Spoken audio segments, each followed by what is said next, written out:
ಸುಮಾರು 10 ಎಕರೆ ಭೂಮಿನ ಕೃಷಿ ಭೂಮಿನ ಮಾವಿನ ಗಿಡ, ಮಾವಿನಕಾಯಿ, ಮಲ್ಲಿಕ, ಬಾದಾಮಿ ಎಲ್ಲಾ ವೆರೈಟಿ ಮಾವಿನಕಾಯಿ ಹಾಕಿರೋ ಭೂಮಿಗೆ ನೋಟಿಸ್ ಕೊಟ್ಟಿದ್ದಾರೆ. ಇದು 1978ರಲ್ಲಿ ಇಡೀ ಗೋಕರ್ ಬಚ್ಚನಲ್ಲಿ ನಾವು ಗೊಬ್ಬರ ತೋಟ ಮಾಡ್ತಾ ಇದ್ದಿದ್ದು. ನಮ್ಮ ತಂದೆಯವರು ಸೈಕಲ್ ಅಲ್ಲಿ ಬಂದು ತೋಟ ಮಾಡ್ತಾ ಇದ್ರು. ಸುತ್ತು ಕಾಡಿತ್ತು. ಅವತ್ತು ಪ್ರಾಣ ಪಣವಾಗಿಟ್ಟು ಬೇರೆ ಊರಿಂದ ಬಂದು ತೋಟ ಮಾಡಿದ್ರು. ಅವರ ಆಸೆ ಪ್ರಕಾರ ಅವರಿಬ್ರು, ನಮ್ಮ ತಂದೆ ತಾಯಿ ಇಬ್ರು ನಮ್ಮ ಅದೇ ಜಮೀನಲ್ಲಿ ಮಣ್ಣು ಮಾಡ್ಕೊಂಡು ವರ್ಷ ನಮ್ ಕಾರ್ಯ ನಡೆಸ್ತಾ ಇದ್ದೀವಿ. ಆ ಜಮೀನನ್ನ ಇವ್ರು ಕಿತ್ಕೊಳಕ್ಕೆ ಇವ್ರು ನೋಟಿಸ್ ಕೊಟ್ಟಿದ್ದಾರೆ. ನಾವು ಮೊದ್ಲೇ ಹೋಗಿ ಅವ್ರು ಅಬ್ಜೆಕ್ಷನ್ ಹಾಕೋ ದಿವಸ ನಾವು ಕೊಟ್ಬಿಟ್ಟು ಬಂದಿದ್ವಿ. ಇದು ಯಾವುದೇ ಕಾರಣಕ್ಕೂ ನಾವು ಬಿಡೋ ಪ್ರಶ್ನೆನೇ ಇಲ್ಲ ಅಂತ. ಆದ್ರೂ ಸಹ ಫೈನಲ್ ನೋಟಿಫಿಕೇಶನ್ ಕೊಟ್ಟಿದ್ದಾರೆ. ಸರ್ಕಾರ ಅದು ಯಾರೇ ಆಗಿರ್ಲಿ, ತಿಳ್ಕೊಳ್ಳಿ, ಮಂತ್ರಿಗಳು, ಇನ್ನೊಬ್ರು ಮತ್ತೊಬ್ರು, ಅವರು ನಮ್ ಜಮೀನ್ ಜೊತೆ ನಮ್ ಪ್ರಾಣನೇ ಕಿತ್ಕೊಂಡು ನಮ್ಮನ್ನು ಅಲ್ಲೇ ಸಮಾಧಿ ಮಾಡ್ಲಿ, ನಮ್ ತಂದೆ ತಾಯಿ ಜೊತೆ ನಮ್ಮನ್ನು ಸಮಾಧಿ ಮಾಡ್ಲಿ. ಬಿಡೋ ಪ್ರಶ್ನೆನೇ ಇಲ್ಲ.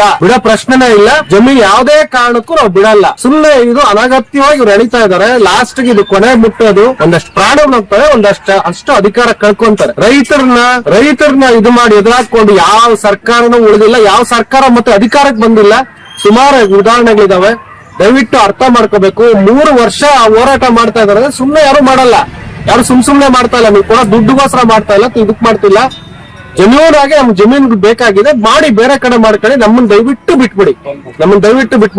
25ನೇ ತಾರೀಕು ನಾವ್ ಏನು ಅಂತ ತೋರಿಸ್ತೀವಿ.